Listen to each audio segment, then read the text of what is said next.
to Crazy Little Book Page, where I talk about books and the pages in them.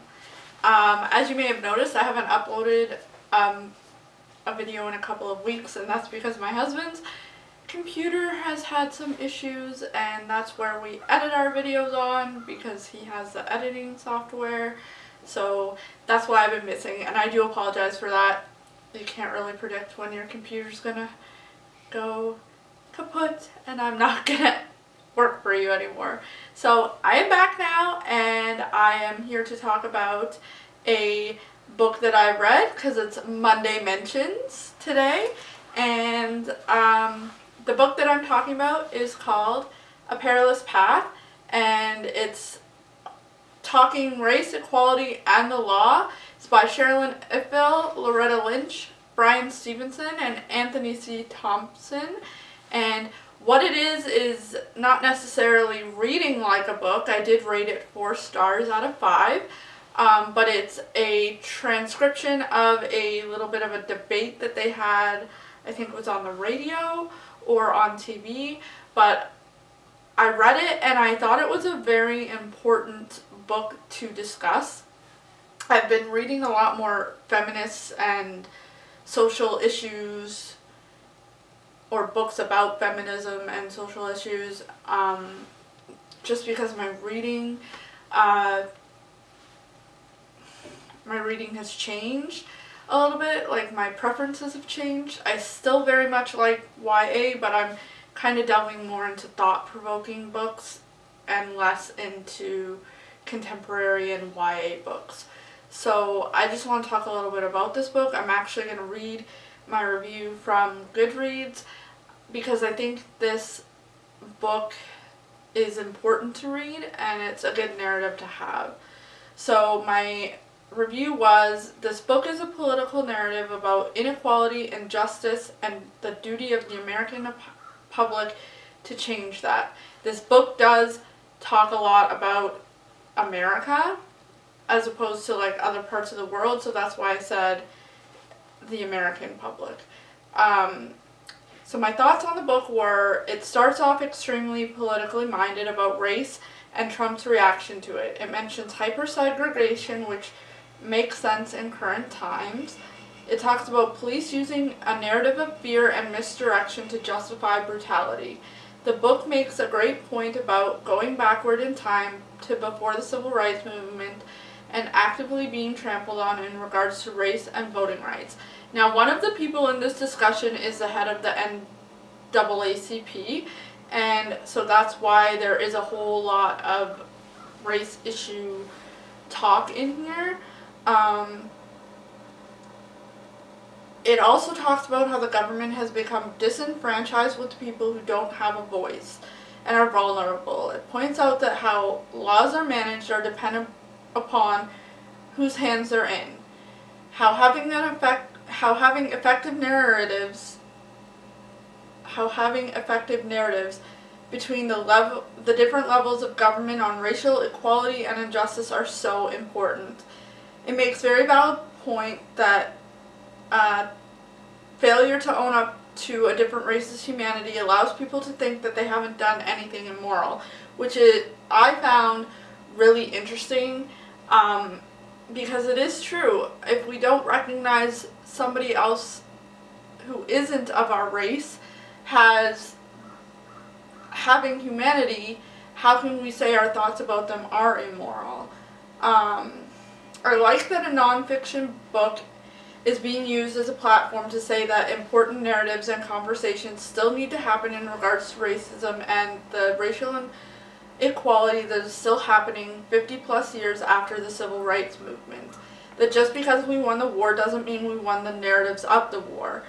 I like how it talks about how schools need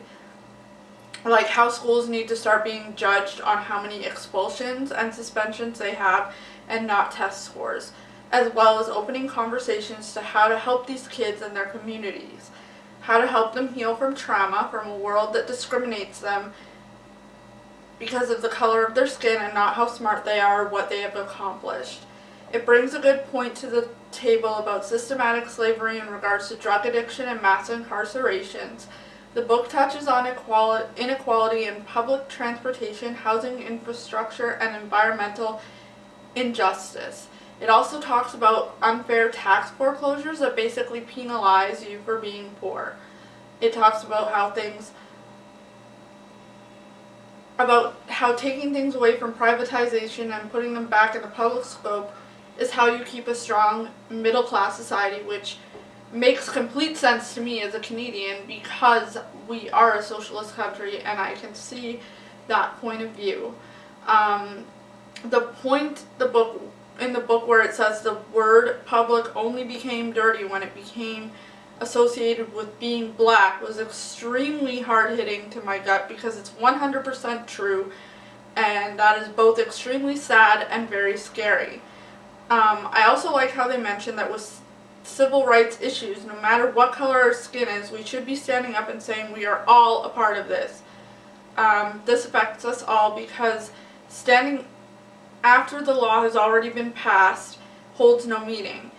The difference between America and other countries is that they don't talk about what a truly horrific history they have, whereas places like Germany and Rwanda want you to see the devastation that their apathy has cost them.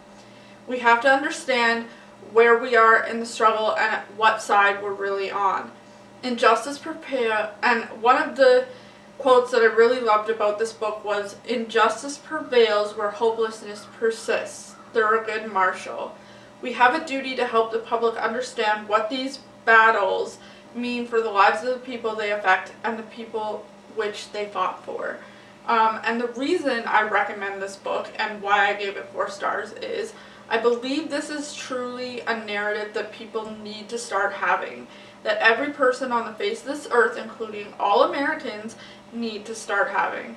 We need to keep this narrative going until it comes to a point in this world where the narrative has won and the war was won for the right side, for the side of justice, for the side of equal rights for everyone, and for all of us. I believe that until we start talking about it, then nothing will ever change. So yes, I believe this book needs to be read. Yes, I recommend this book to others. Let's never let apartheid, racial inequality, lynchings, or any crime against those more vulnerable ever happen again.